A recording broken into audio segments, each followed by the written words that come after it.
बिस्मिल्लाहिर्रहमानिर्रहीम, अस्सलाम वालेकुम। आप देख रहे हैं प्रोग्राम हर जाविये से और मैं हूं जवाद कमाल। तहरीक इंसाफ के चेयरमैन इमरान खान ने ये बिल्कुल वाज़े कर दिया कि अब वो फौरी तौर पर एक बड़े एहतजाज की कॉल देने वाले हैं इस्लामाबाद की जानिब। उन्होंने कहा हफ्ते से मेरी तहरीक का बाकायदा तौर पर आगाज़ हो जाएगा और चाहता हूँ कि जब जैसे ही कॉल दूँ अवाम की बड़ी तादाद एहतजाज में शामिल हो। उन्होंने ये भी कहा कि आज़ादी इज़हार राय मेरा आइन मुझे इस बात की इजाज़त देता है, हुकूमत इस मामले पर वफाकी हुकूमत मुझे रोक नहीं सकती है। उधर वफाकी हुकूमत ने भी तैयारियां शुरू कर दी हैं। शहर इक़्तिदार में आंसू गैस मंगवा ली गए, आंसू गैस के सेल मंगवाए गए हैं। इसके अलावा मुमकिन धरने की जो तैयारियां उससे निपटने के लिए कंटेनर, फिर खबरें ये भी हैं कि खंदकें भी खोदी जा रही हैं। किसी भी तरह पाकिस्तान तहरीक इंसाफ के कारकुनान को इस्लामाबाद में दाखिल होने से रोकने के लिए तमाम तर इक़दाम वजारत दाखिला की जानिब से किए जा रहे हैं। क्या इमरान खान इस्लामाबाद में अवाम लेकर जाएंगे? इस्लामाबाद में वाकई इंतज़ामिया मुतहर्रिक है? क्या एहतजाज इस्लामाबाद तक पहुँचेगा या फिर ये सब चाय की प्याली में एक तूफ़ान है? और प्रोग्राम में आगे चलकर हम बात करेंगे CCPO लाहौर आजकल वफाकी हुकूमत को एक नज़र नहीं भा रहे हैं। गुलाम महमूद डोगर को फौरी तौर पर इस्टेब्लिशमेंट डिवीज़न रिपोर्ट करने की हिदायत की गई है। उन पर इल्ज़ाम लगाया गया है कि लीगी रहनुमाओं के खिलाफ एक तो उन्होंने मुकदमा दर्ज करवाया, फिर 25 मई की जो तफ्तीश है वो भी पाकिस्तान तहरीक इंसाफ की मंशा के मुताबिक वो कर रहे हैं। CM पंजाब ने बिल्कुल वाजे कर दिया कि Ghulam Mahmood Dogar establishment division report नहीं करेंगे, अगले हुक्म आने तक वो वफाक को रिपोर्ट नहीं करने जा रहे हैं। और CCPO लगाने का इख्तियार वज़ीर आला पंजाब चौधरी परवेज़ इलाही ने कहा मेरा है। तो ये जो इस वक्त सूरत हाल है, सरकारी अफसरान की सियासी सरपरस्ती, क्या इदारों की परफॉर्मेंस इससे ख़राब नहीं हो रही? प्रोग्राम के आखिर में बात तुंदो तेज बयानात देने के हवाले से मशहूर शेख रशीद साहब की, जिन्होंने एक बार फिर कह दिया कि अब फैसला होने वाला है कि या तो इलेक्शन की तरफ जाएंगे या फिर बंद गली की तरफ जाने वाले हैं। एक तकर्री सब पर भारी हो गई है और शेख रशीद साहब ने यह भी कह दिया कि वक्त आने पर सूबाई असम्बलियों का ऑप्शन हमारे पास मौजूद है, वो तोड़ी जा सकती हैं। शेख रशीद का बयान दुरुस्त है, फौरी इलेक्शन या बंद गली वाला? इस पर बात होगी प्रोग्राम में। अपने मेहमानों का आपसे तारुफ करवाऊंगा। हमें ज्वाइन किया सीनियर तज्जियाकार शहजाद चौधरी साहब ने, सीनियर तज्जियाकार सज्जाद मीर साहब, सीनियर तज्जियाकार रजा रोमी साहब और सीनियर तज्जियाकार मसूद रजा साहब प्रोग्राम में हमारे साथ मौजूद है। तमाम मेहमानों का बहुत शुक्रिया। शहजाद चौधरी साहब, इस्लामाबाद में इंतजामिया मुतहरिक हो गई, इमरान खान साहब ने भी कह दिया कि हफ्ते से बाकायदा तहरीक का आगाज करने जा रहे हैं। क्या एहतजाज होगा? हकीकी खतरा है या फिर सब चाय की प्याली में तूफान है? अच्छा, ये एक और आगाज़ है। जैसे आपने कहा कि तहरीक का आगाज़ करने जा रहे हैं, तो हफ्ते से अब ये किस तरीके से स्टार्ट होता है, फिर क्या लिबर्टी चौक में फिर से लोग इकट्ठे होंगे या किसी और जगह पे कराची में तीन तलवार के पास जमा होंगे। लेकिन कहने का मकसद ये है कि ये भले एक शुरुआत हो, लेकिन ये हो क्या रहा है असल में? हो ये रहा है कि प्रेशर बिल्डअप करने की इंडिकेशन है। ये सिग्नलिंग की पॉलिटिक्स है, ये सिग्नलिंग की सियासत है। सिग्नल किया जा रहा है कि मैं यूं कर सकता हूं, मैं यूं कर लूंगा, और उनके पास एक वजह भी बनती है। ज्योग्राफिकल लोकेशन देखिए, इस्लामाबाद फंसा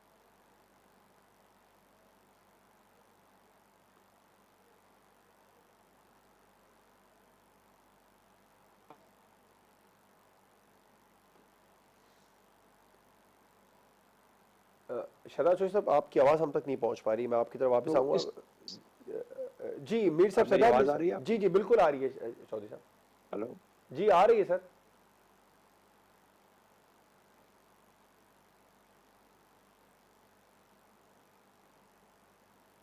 अच्छा, तो मैं ये कह रहा था, जी मैं ये कह रहा था कि दोनों अतराफ से इस्लामाबाद बीच में फंसा हुआ है। इसलिए ये प्रेशर जब बिल्डअप होता है खैबर पख्तूनख्वा से या पंजाब से, तो वो जो जो भी जत्थे हों, जो गिरोह हों, जो जुलूस हों, वो सब के सब आके कहीं न कहीं पे आके इस्लामाबाद की सरहद पे या उसकी जगह बाउंड्री पे आके बैठ सकते हैं। अच्छा, अब वो बज़ाते खुद उसका जो जनरेशन है, वो एक प्रेशर है, बिल्डअप हो रहा है।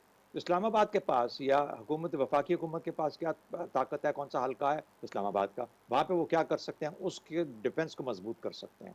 उनकी अपनी सिग्नलिंग है कि आप आओगे तो 25 मई वाला हाल हम दोबारा करेंगे आपके साथ, या उससे भी बदतर। तो ये दोनों तरफ से इशारों की एक सियासत है, और मकसद ये है कि दोनों तरफ को प्रेशर डाला जाए। वो प्रेशर डालना चाह रहे हैं कि ये लोग सबमिट कर जाएं मेरी मर्जी में, इंतखाबात जल्दी हो जाएं। ये डाल रहे हैं कि अगर तुम आओगे तो तुम्हारे साथ ये हशर किया जाएगा। तो बाहर सूरत ये एक इशारों की सियासत काफ़ी अरसे से पाकिस्तान की का मुकद्दर बनी हुई है, 4 5 6 माह से। तो आप देखिए कि ये उस नहज पे पहुंचते हैं। मैंने कल भी जिक्र किया था इस बात का कि इमरान खान साहब समझदार आदमी हैं और वो उस हद को कभी अबूर नहीं करते, जहाँ पर किसी किस्म का ऐसा नुकसान का अंदेशा हो, जहाँ पर वही उनकी ज़ात, उनकी पार्टी या उनके लोगों को कोई नुकसान पहुँचने का एहतमाल हो।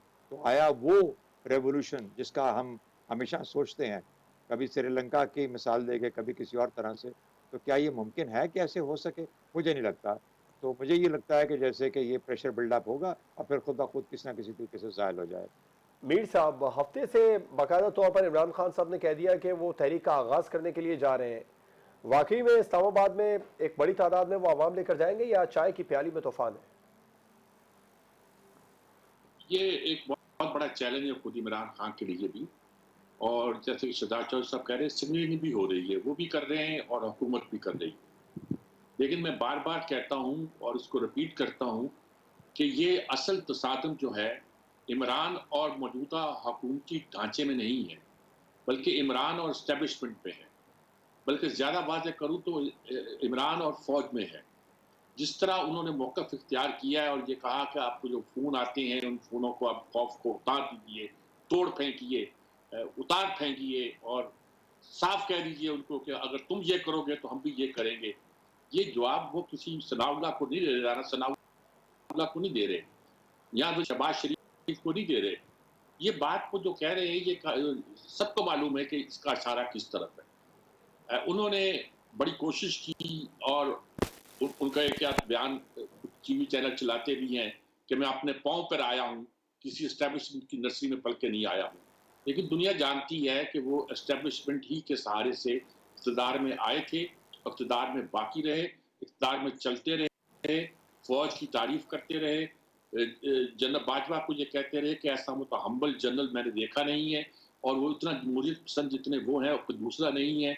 उन्होंने कहा कि हम एक पेज पर हैं, ये एक पेज बार-बार इसको रिपीट किया जाता रहा और ये कहा जाता रहा है कि फ़ौज वही होगी जिस तरफ हुकूमत होगी, तो यही हमारा आइन कहता है, यही हमारा कानून कहता है, यही हमारा दस्तूर कहता है। जी। ये बात बहुत देर तक चलती रही। अब उनका लहज़ा जब वो बाहर आए हैं, तो पहले उन्होंने सोचा कि मैं अब उस फ़ौज के खिलाफ ना बोलूँ जिसके साथ मिलकर मैं आया था, चुनांचे उन्होंने अमेरिका का बयानिया बनाया। वो बयानिया जब कुछ ख़ास एक अरसा चला, फिर जब उन्होंने देखा कि इसमें वो ताकत नहीं रही, तो उन्होंने साफ कहना शुरू कर दिया कि उनका तसादम किसके साथ है। साफ कहना शुरू कर दिया कि मीर जाफ़र कौन है, वो सिपहसालार थे सिराजुद्दौला के। इशारे इतने वाज़ेह करना शुरू कर दिए कि दिखाई देता था कि वो किस तरफ जा रहे हैं। उन्होंने टेस्ट केस भी किए। शहबाज को टेस्ट केस ही था, लिखी हुई गुफ्तगू पढ़ रहा था, अपने मोबाइल पर लिखा हुआ बयान जो था वो पढ़ रहा था। ये सारी सूरत बताती है कि वो एक तसादम की राह जो है, जो जिसको डरा रहे हैं, जिसको इशारे दे रहे हैं, जिसको सिग्नल दे रहे हैं, वो कौन है। उनका ख्याल है कि फ़ौज का एक बड़ा हिस्सा जो है गालिबन वो उनका हामी होगा और उनके हामी होने की वजह से फ़ौज की क़यादत उनके खिलाफ कोई कार्रवाई नहीं करेगी।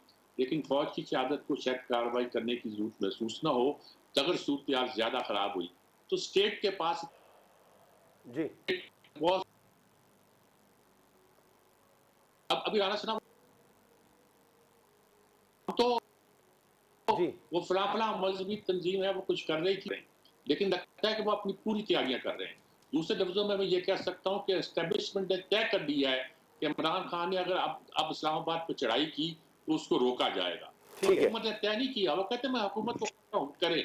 वो कहना वो चाहते हैं कि मैंने फ़ौज को, एस्टेब्लिशमेंट को ये पैगाम वो जो दे रहे हैं, उस पैगाम के जवाब में अब ये लगता है कि उनको उसको उन्हीं तरीके से जवाब देने की मुझे लगता है पूरी जमहूरियत तैयारी डिरेल कर हो ली। जाएगी अगर सारी सूरत इस तरह चलती रही। ठीक मुझे है। ये लगता है कि मैं बार-बार ये कहता हूँ कि अगर इस पे अमल ना किया, मार्शल लॉ नहीं लगेगा, ये वज़ाहत कर रहा हूँ मैं।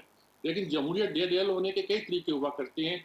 अगर उस तरह खुदा ना खास्ता कोई बात हुई, तो ये बात पाकिस्तान के ज़्यादा फ़ायदे में, मफ़ाद में नहीं होगी। ठीक। लेकिन इसके सिवा इमरान वो कहते हैं ना, जो शेख रशीद ने कहा है, जिसका आप अलग से सवाल पूछना चाह रहे हैं कि बंद गली या इलेक्शन। तो भाई इलेक्शन तो इस वक़्त इस तरह नहीं होते और अगर बंद गली आ गई है, ठीक है। तो ये बड़ी खतरनाक मैं इस बात पर है। आपसे आगे चलकर बात करूंगा। रजा रोमी साहब तक जाने से पहले शहजाद चौधरी साहब, आप कुछ कहना चाह रहे हैं, फिर मैं रजा रोमी साहब से ये सवाल रखूं।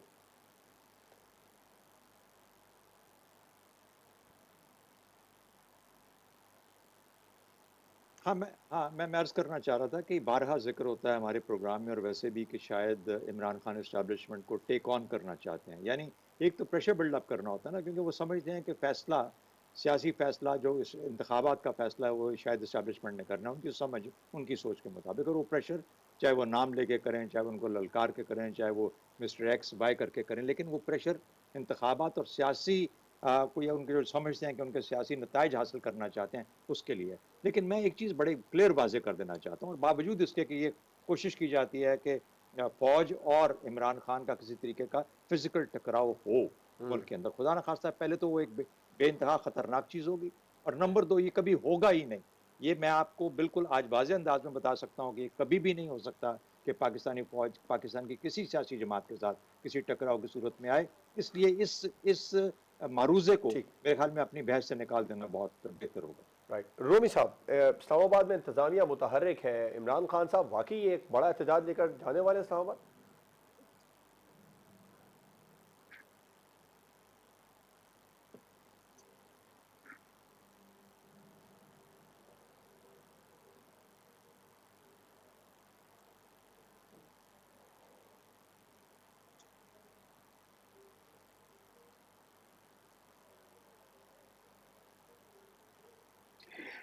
देखिए, इमरान खान साहब जो हैं वो बारहा ये धमकी दे चुके हैं कि वो अगर फौरी इलेक्शन का मुतालबा ना माना गया तो फिर वो, पहले उन्होंने कहा वो खतरनाक हो जाएंगे, वो खतरनाक हो गए।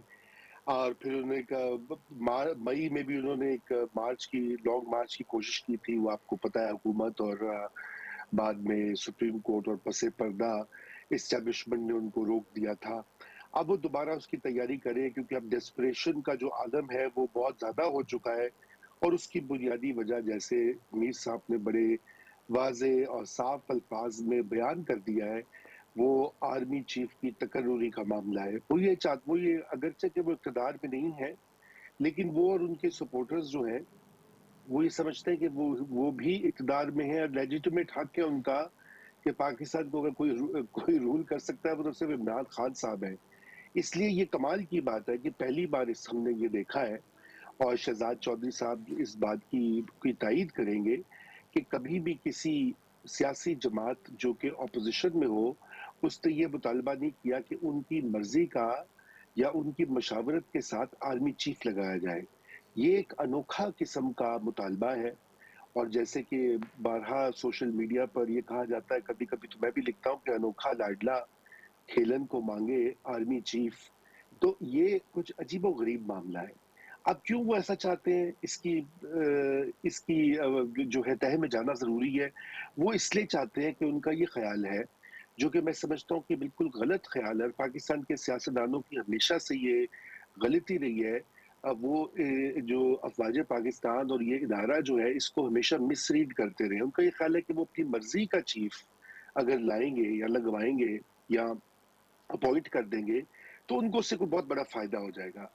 हालांकि हमने ये देखा है तारीख में कि जो जो भी आर्मी चीफ होता है, उसकी सबसे पहली जो काम होता है वो अपने जी। इंस्टीट्यूशन का जो इंटरेस्ट होता है, इंस्टीट्यूशन का जो काम होता जी। है, वो उसको सबसे ऊपर रखते हैं। सियासी मामलात में वो पार्टिजान नहीं होते। यही वजह ठीक। है कि भुट्टो साहब जिनको जिया उल हक ने लगाया था, वो भुट्टो साहब के लॉयलिस्ट नहीं निकले। हम्म। इसी तरह नवाज शरीफ ने 12 आर्मी चीफ्स लगाए, कोई भी आर्मी चीफ उनमें से जो नवाज शरीफ ने अपॉइंट किए, वो ना तो नवाज शरीफ को बचा सके इक़्तिदार में निकाले जाने से, ना वो एग्जाइल से बचा सके, ना वो केसेस से बचा सके।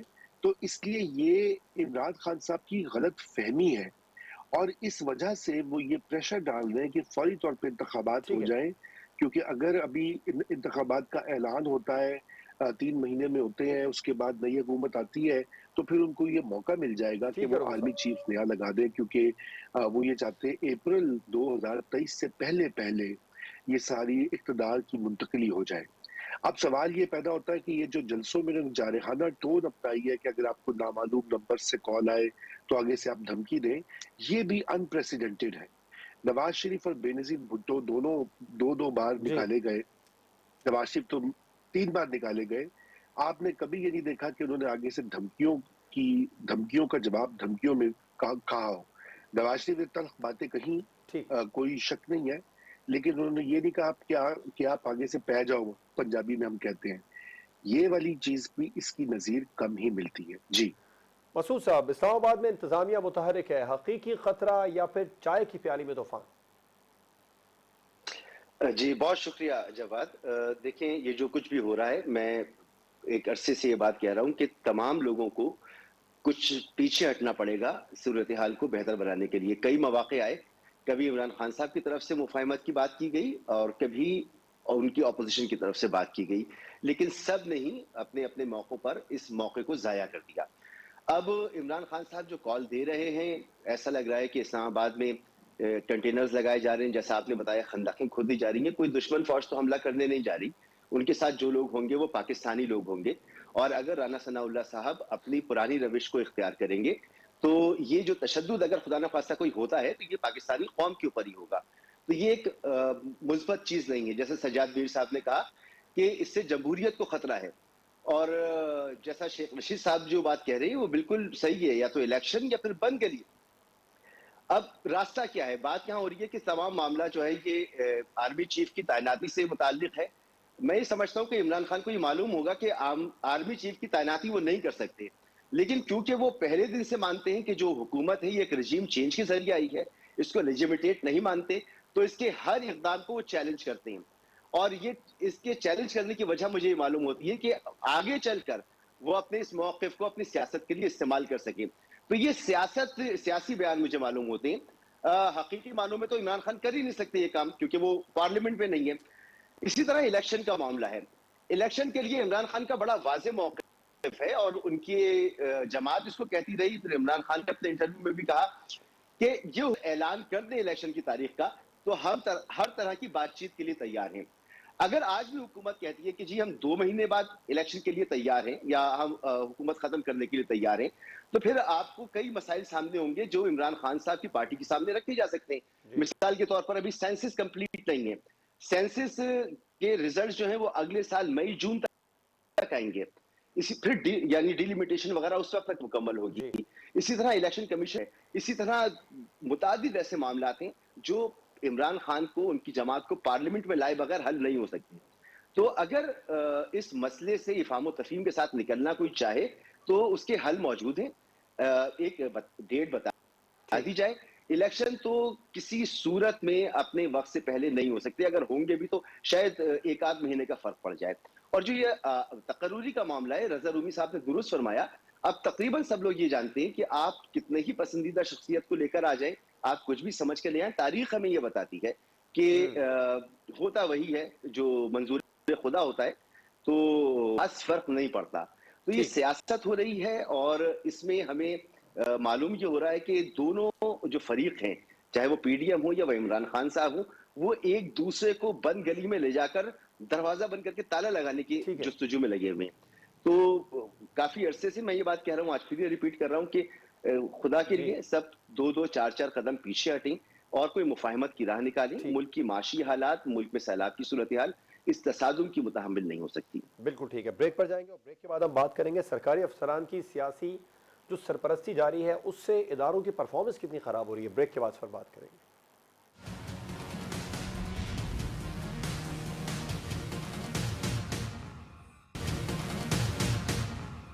Welcome back. CCPO लाहौर के मामले पर पंजाब हुकूमत और वफाकी हुकूमत आमने सामने है। सूरत हाल बहुत ज़्यादा अच्छी नज़र नहीं आ रही है। मीर साहब, आप क्या समझते हैं जो सरकारी अफसरान की सियासी सरपरस्ती है, ये बड़ी वजह है इदारों की खराबी की? असल में देखिए, इस किस्म की सूरत हाल एक ज़माने में सिंध में पैदा होती थी जी। वो आईजी अपने लगाना चाहते थे, वफाक देता नहीं था। फिर वो अपना जो CCPO था उसके ज़रिए काम लेते थे। फिर CCPO का मुकदमा हटाया जाता था, उसका केस चलता था अदालत में, अदालत को इंटरवीन करना पड़ता था। ये सूरत हाल पैदा होती थी। हमारे यहाँ कुछ ना कुछ खराबियाँ रह गई हैं 18वीं तरमीम के बाद आइन के मसले पर। हम क्लियर नहीं है। कोई ऐसे मसले पैदा होते हैं जिसमें खराबियों का अंदाजा जो आसानी के साथ किया जा सकता है। लेकिन उसके साथ ही हम जो एक बुनियादी बात है, वो जो सोच लेने की है कि हमने बहुत गालियाँ दी हैं ब्यूरोक्रेसी को। कुतुबुल्लाह साहब जो हमारे बहुत बड़े ब्यूरोक्रेट भी थे अदीब के अलावा, उन्होंने अंग्रेज के हवाले या अमेरिकी के हवाले से बात करते हुए ये कहा है कि हमारे यहाँ सिविल सर्विस के लिए कोई उर्दू मुतरादफ ही नहीं है। गोया हमारे यहाँ सिविल सर्विस का कॉन्सेप्ट ही नहीं है। फिर हमने जितनी भी तरामीम की है अपनी सिविल सर्विस को बेहतर करने के लिए, उसको खराब किया है। भुट्टो साहब ने आइन का जो इस पर एक साया था वो उठा लिया है। अब इन्हें कॉन्स्टिट्यूशन प्रोटेक्शन हासिल नहीं है।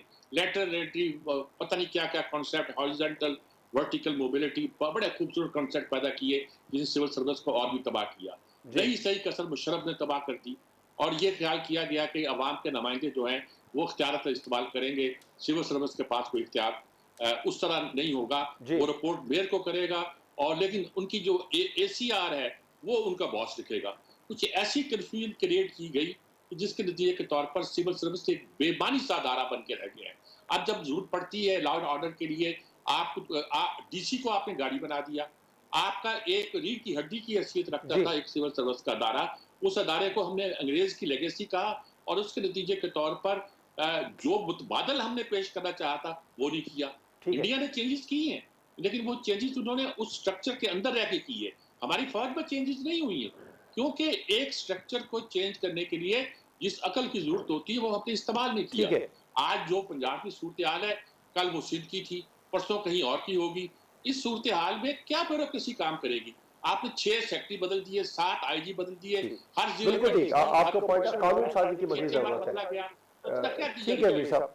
रूमी साहब, आप क्या समझते हैं ये जो सरकारी अफसरान की सियासी सरपरस्ती का मामला है, ये एक बड़ी वजह है इदारों की खराबी की?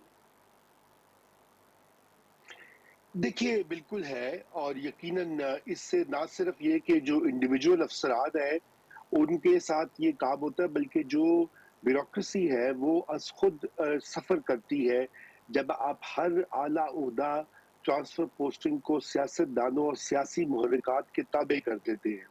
यही वजह है कि हमने सिविल सर्विस रिफॉर्म के बारे में जितनी भी बहस और डिबेट होती है उसमें ये बात जो है सर फहरिस्त होती है कि किस सर्वेंट्स हैं उनकी कारकर्दगी को, उनकी तरक्की को, उनके तबादले को सियासी वाबस्तगियों से बल्कि उसकी हौसला शिकनी की जाए। मगर यहाँ पे क्या किया जाए कि आप सबको आपके इल्म है कि सारी की सारी पॉलिटिकल पार्टीज, चाहे वो नून लीग हो, नून लीग तो इस खेल में बड़ी पुरानी महारत रखती है, या अब PTI हो या PPP हो, इन सब का ये कि जी अपनी पसंद के ब्यूरोक्रेट्स जो है वो लगवाएं।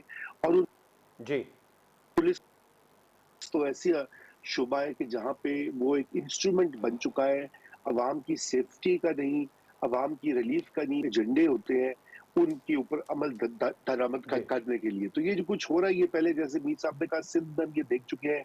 अभी पंजाब में तो चीफ सेक्रेटरी साहब ने रुखसत पे चले गए हैं क्योंकि वो उन्होंने वहां पे काम करने से इनकार कर दिया क्योंकि उनकी मर्जी के बगैर वहां पे तबादलों की एक तारीखी नंबर के तबादले और पोस्टिंग्स हुई हैं। और जो उस पे चीफ सेक्रेटरी ने जाहिर बात है अपना रिस्पांस शो किया। जब आप एक शोबे के सरबराह से बात ही नहीं पूछेंगे और उसको बाईपास करके उसकी अथॉरिटी को जीरो कर देंगे तो फिर इसका मतलब है कि ब्यूरोक्रेसी अपनी हायरार्की में नहीं चलेगी। और ये गवर्नेंस या हुक्मरानी का सबसे बड़ा बहरान ये है। याद रखिए कि पाकिस्तान को दर हकीकत जो इदारा चलाता है वो सिविल ब्यूरोक्रेसी है। यूनियन तक सियासतदान आते जाते हैं। अगर आप इसको मजीद कमजोर करेंगे और इसकी जड़ें काटेंगे तो यकीन जानिए आप मुल्क के साथ ज्यादती करें। ठीक है मसूद रजा साहब, आप क्या समझते हैं इदारों की खराबी की बड़ी वजह सरकारी अफसरान की सियासी सरपरस्ती है? देखिए, अरकान पार्लियामेंट का बुनियादी काम तो कानून साजी होता है, लेकिन बदकिस्मती से हमारे यहाँ इनको नालियां भी बनानी है, इन्हें सड़कें भी बनानी है, इन्हें खंबे भी लगाने हैं, इन्होंने पुलिस को भी अपने ताबे रखना है, इन्होंने ब्यूरोक्रेसी को भी अपने ताबे रखना है, इन्होंने इस्टेब्लिशमेंट को भी चाहिए कि वो उनके साथ मौजूद रहे, अदलिया भी इनकी मर्जी के फैसले करे। इस सबका वतीरा रहा है। तो इनका काम एक वॉचडॉग का होना चाहिए। जो इनकी पॉलिसीज हैं वो ब्यूरोक्रेसी के जरिए बिल्कुल उनसे के साथ इनका क्लोज कोऑर्डिनेशन इनकी होनी चाहिए। लेकिन मैं समझता हूँ कि पुलिस के इदारे को मजीद फाल बनाने के लिए इसके सरबराह का भी एक आईनी ओहदा होना चाहिए। उस पर जोर जबरदस्ती नहीं होनी चाहिए, उसको हटाने के और उसको लगाने के आइन में उसके लिए प्रोविजंस मौजूद होनी चाहिए। सवाबदीद पर जब तक होगा ये सियासी लोगों के, तो सियासी लोग पुलिस को मुखालफिन को दबाने के लिए इस्तेमाल करते रहे हैं, करते हैं, अपने सियासी मकासद के लिए इस्तेमाल करते हैं, इसलिए ये खराबी है। तो अरकान पार्लियामेंट को पार्लियामेंट के अंदर कानून साजी पर अमल करना चाहिए, ग्राउंड लेवल पर उन्हें मुकामी हुकूमतों का जी क़याम अमल में लाना चाहिए और पुलिस जैसे इदारे को भी एक आईनी हैसियत उन्हें देनी चाहिए। तो मैं समझता हूँ शायद यहाँ पर कुछ बेहतरी इस तरह से मुमकिन हो सकेगी। जी, बिल्कुल ठीक। शहजाद चौधरी साहब, आप भी इस बात से मुत्तफ़िक़ हैं इदारों में खराबी की बड़ी वजह सरकारी अफसरान की सियासी सरपरस्ती है? अच्छा देखिए, मेरी नज़र में तो जो मामलात हैं बहुत ही शफ़ाफ़ और बेहतरीन अंदाज में हमारे आइन में लिख दिए गए हैं। आइन एक कॉन्ट्रैक्ट है कौम का और रियासत का। ये किसी की मलकियत, किसी सियासी या किसी भी हुकूमत की मलकियत नहीं है आइन। ये अवाम का आइन है और रियासत का आइन है और आपस में कॉन्ट्रैक्ट है इनका। और जो भी हुकूमत आती है उसको ट्रस्ट दिया जाता है कि आप इस आइन के मुताबिक जो कि कौम और रियासत के बीच में तय पाया है, आप मामलात को लेके चलें। होता क्या है कि हमारी हुकूमतें रियासत पे काबू पाना चाहती हैं। तो रियासत के मैं अगर 4 अरकान आपको गिनाऊँ, मिसाल के तौर पे पुलिस और ब्यूरोक्रेसी, उसके ऊपर तो हुकूमतों और सियासत ने मुकम्मल काबू पा लिया है। अब उनकी कोशिश है कि किसी तरीके से 2 रह गए हैं जो अदलिया और फौज, उन पे भी मुकम्मल काबू पा लिया जाए। अच्छा, अब जब आप यूँ करेंगे तो इसका मतलब है आपने रियासत को और बहुत सारे और उसके हिस्से भी हैं, लेकिन रियासत को तकरीबन प्रैक्टिकली आपने टेक ओवर कर लिया है। हुँ, आपने टेक ओवर नहीं करना था, आपने उस ट्रस्ट के मुताबिक चलाना था। तो इसलिए जो ठीक। खराबी नज़र आती है, वो हमारी सियासत की गलत जैसे कहते हैं कंसेप्शन, गलत सोच, गलत अंडरस्टैंडिंग है कि हमारी हुकूमतों का असल में रोल क्या होता है। रोल तो जी। ये है कि आपको ट्रस्ट दिया गया कि आप मामलात आइन के मुताबिक चलाएँ, लेकिन आप टेक ओवर करना चाहते हैं। आप रियासत की हर चीज़ को, बेचारे अवाम तो बिल्कुल ही निगलेक्ट होके साइड पे रह जाते हैं।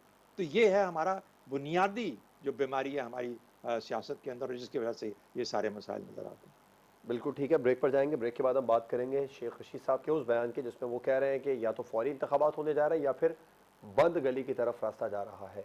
ब्रेक के बाद फिर बात होगी।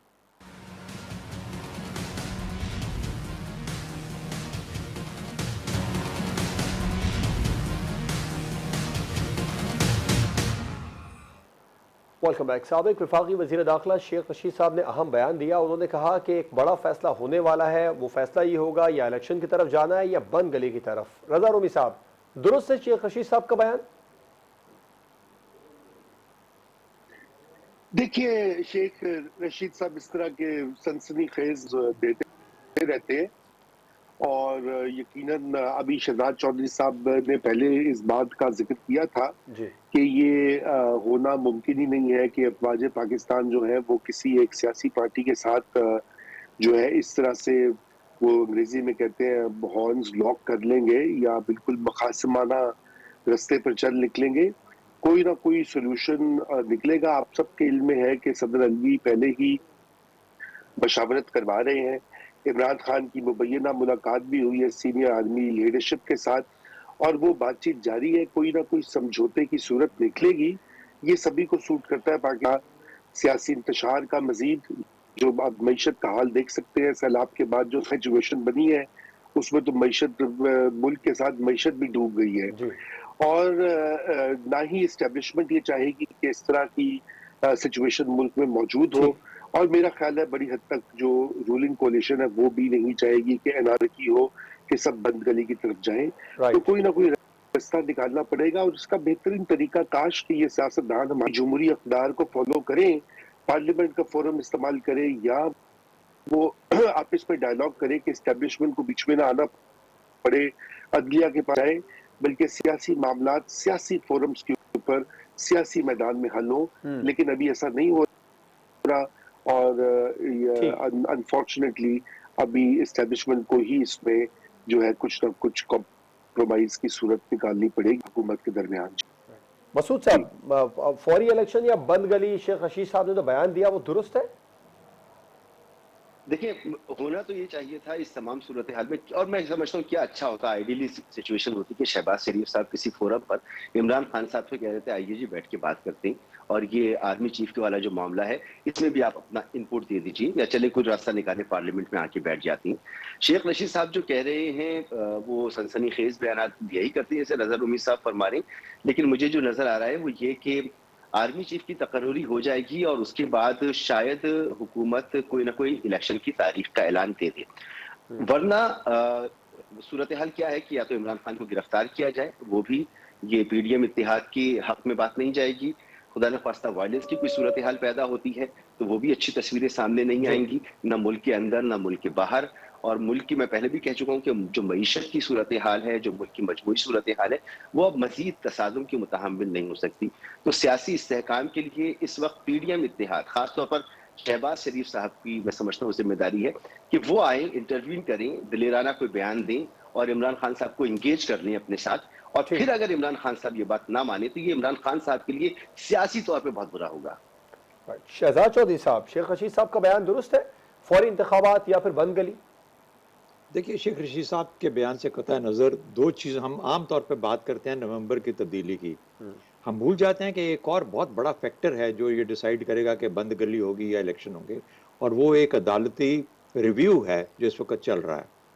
और मेरा ख्याल है कि शेख रशीद हों या इमरान खान हों, उनको अदालती रिव्यू से भी डर लगता है। डरने से मुराद ये है कि उनको नज़र आता है कि वो एक चैलेंज, बहुत बड़ा चैलेंज बन सकता है। अच्छा, मेरी नज़र में एक फेयर टाइम दिया जाएगा कि अदालती रिव्यू भी अपनी प्रोसेस में से गुजर जाए, नवंबर की तब्दीली भी हो जाएगी। हैविंग सेड दैट, नवंबर की तब्दीली अगर नवंबर में ही होती है तो फिर आप, मुझे यूँ लगता है कि फिर उसके बाद एक पॉलिटिकल डायनामिक एक और तब्दीली की तरफ भी जा सकता है, जिसमें कि शेख रशीद साहब का ये खदशा कि इलेक्शन ही एक रास्ता है, शायद करीब तर हो जाए, ये भी हमें ख्याल रखना चाहिए और ये मुमकिनात में से है। तो इसलिए बहुत सारी चीज़ें, जैसे कहते हैं ना कि अंग्रेज़ी में हवा में हैं, वो किस तरफ बैठती हैं ये देखना पड़ेगा, लेकिन अभी वक्त लगेगा, इतनी जल्दी शेख रशीद साहब किसी बंद गली में जाने वाले नहीं। सज्जाद मीर साहब, आप भी शेख रशीद साहब के बयान से इख्तिलाफ करेंगे कि बंद गली या फिर फौरी इंतखाबात? दुरुस्त है उनका बयान? शेख रशीद से ज्यादा मैं अपने तीनों साथियों की बातों से बिल्कुल इत्तेफाक करता हूँ। ठीक। बिल्कुल दुरुस्त बात है। हमारे लिए मुश्किलात हैं, मुल्क इक़्तिसादी सूरत हाल से दो चार है, और हमारे लिए बेहतरीन सूरत हाल ये है कि सियासतदान इसको रियलाइज़ करें, बैठ के इस मसले को हल करें। अगर शहबाज शरीफ तो शायद ये रोल अदा नहीं कर सकते, ये जैसे कि हमारे भाई ने कहा, लेकिन सदर साहब जो रोल अदा करना चाहते हैं, उनको ये रोल अदा करने दें। अगर वो जो रोल अदा कर लेते हैं और बंद गली से बचा लेते हैं, इलेक्शन कल होते हैं, परसों होते हैं, 4 महीने में होते हैं, 6 महीने में होते हैं, ये इम्पोर्टेंट नहीं है। जी। पार्टियों का इलेक्शन पर एग्री करना और इलेक्शन ही को मसले का हल समझना, ये अहम है। वरना जिस चीज़ को बंद गली कहा जा रहा है, वो बहुत खतरनाक बात है। खुदा ना करे पाकिस्तान उस बंद गली में जाए। राइट। सज्जाद मीर साहब, शहजाद चौधरी साहब, रज़ा रोमी साहब और मसूद रज़ा साहब, आप तमाम मेहमानों का बहुत शुक्रिया। प्रोग्राम आपने देखा नाज़रीन, आपसे मुलाकात होगी इंशाअल्लाह कल। इजाज़त दीजिए, अल्लाह हाफ़िज़।